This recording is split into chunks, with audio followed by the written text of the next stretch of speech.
இன்றைய காலத்திலும் 50 ஆண்டுகள் கடந்தாலும் அந்த பட்டுக்கோட்டை பிரகடனத்தினுடைய தேவை அப்படியே இருக்கிறது. அதற்கான ஈடுசை நீதியாக பட்டுக்கோட்டை பிரகடனம் மட்டுமே எங்களுக்கான நிரந்தர தீர்வாக அமைய முடியும்.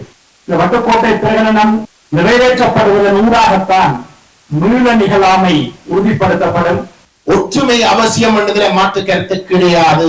ஆனால் இன்றைய யதார்த்தம் அந்த ஒற்றுமை பெறாமல் இருப்பதற்கு காரணம் அடிப்படையிலே இன்றைக்கு தமிழ் தேசியம் பேசிக்கொண்டு வாக்கை பெற்றிருந்தாலும் கூட தமிழர்கள் மட்டத்திலே அந்த ஒற்றையாட்சி முறைக்குள்ளே நாங்கள் போய் அதில் இருந்து படிப்படியாக எங்கள் அரசியலை முன்னகர்த்தலாம் என்று சொல்லுகின்ற தரப்புகளும் இருக்கிறார்கள்.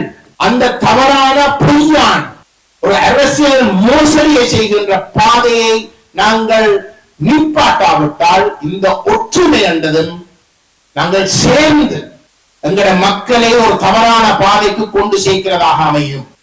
அது நடக்கக்கூடாது.